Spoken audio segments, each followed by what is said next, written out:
the Insomniacs Club. Insomnia sauntered nonchalantly into my bedroom, fully aware the click-clacking her 4-inch stilettos made as they struck my hardwood floors was sufficient to wake me. Her utter lack of consideration was not due to the fact that she knew I was already awake. She just didn't give a shit. It was 3 o'clock in the morning. She made herself cozy at the foot of my 4-poster stainless steel canopy bed and sparked up a Lucky Strike. I asked her politely to leave. She flipped me the finger. Is that how it's gonna be? I asked, bleary-eyed. Darling, why should tonight be different than any other? I rolled over, pulled the covers over my head, and resumed chanting my mantra to myself. Just let go, I whispered into the darkness. Just let go. Even that stupid fucking mantra, just let go, just let go.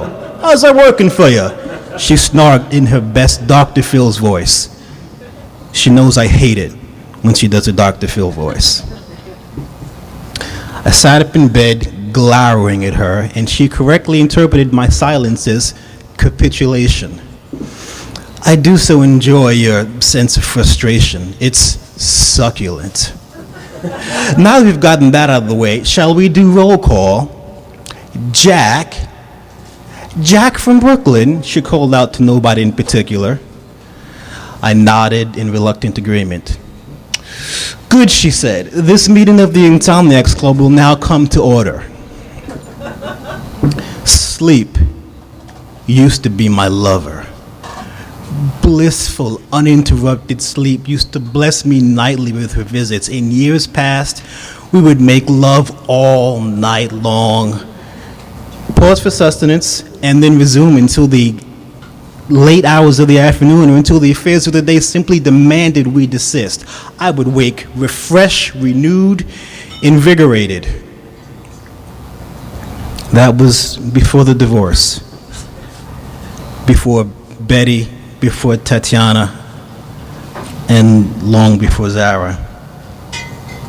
Sleep set the precedent, having loved and subsequently abandoned me. Like others who followed in her wake, I clung vainly to the hope that someday she'd return. In the aftermath, her wayward daughter rushed in to occupy the space she rightly claimed as her own. I don't remember giving Insomnia a set of keys, but she let herself in at will, coming and going as she pleased. So, what's on the agenda for tonight? Sideways time travel? Existential angst? Unrequited love? How about we talk about you for a change? I see you every night and I know next to nothing about you. What were you like as a kid? Do you have siblings? You've been visiting a lot of my friends lately. Have you been stalking my Facebook page?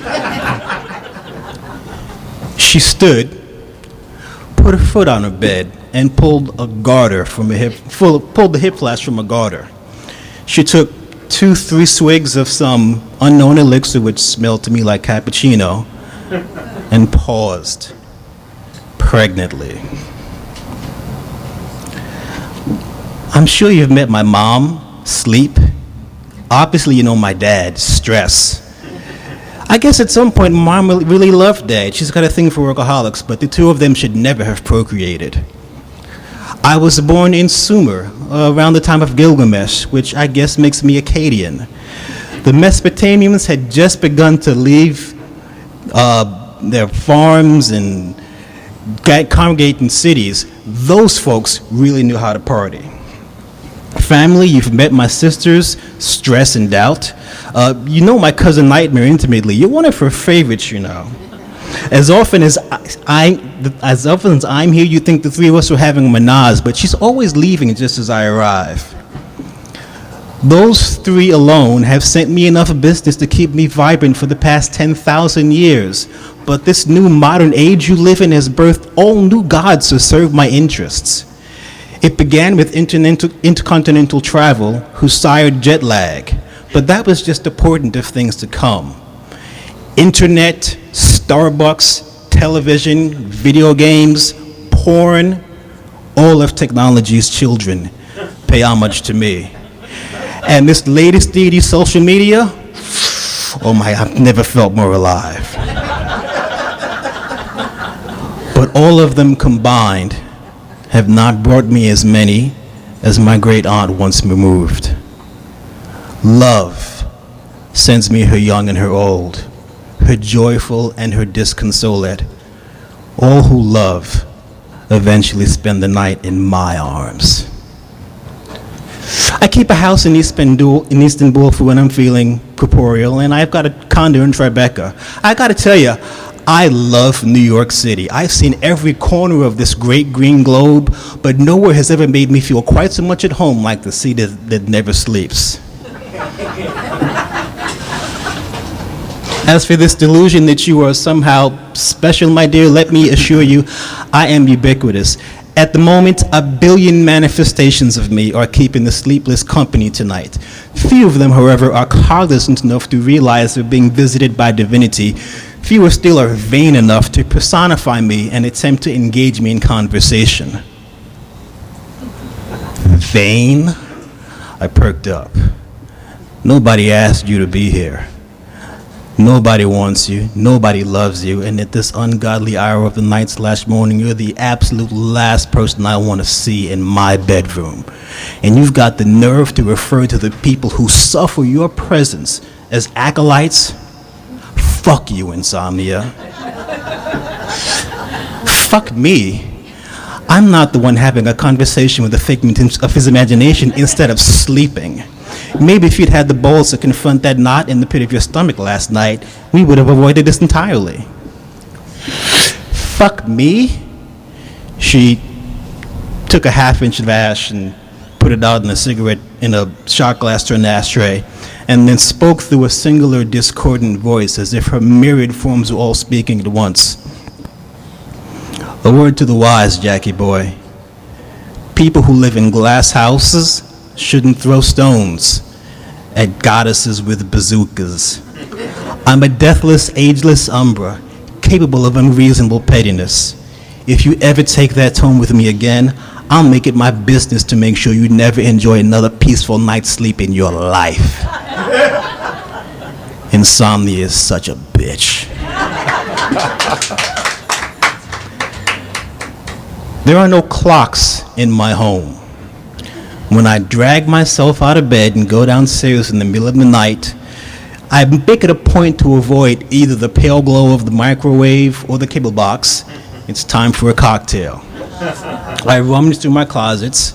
I take 2 kava kava, 2 valerian root, 2 chamomile, 2 NyQuil, a Vicodin, and wash it all down with Johnny Walker Black. I sneak a peek at my iPhone. It's 4:45 in the morning. I'm not the least bit sleepy. At this point, insomnia clears her throat into her hand conspicuously and does the nasally secretary's voice, which I also hate. Minutes after tonight's meeting thus far, there was a lengthy soliloquy about insomnia's personal history. Jax masturbated thrice, at least feign discretion next time there's a lady present, and ingested enough sleep inducers to stop a charging rhino. An ungracious host, he's done everything possible to invoke her mother and thoroughly ignored his guest. He's done everything except the one thing that might make her go away. What? I pleaded. What will it take to make you leave? Just talk to me. What are we talking about? Why don't you just call her?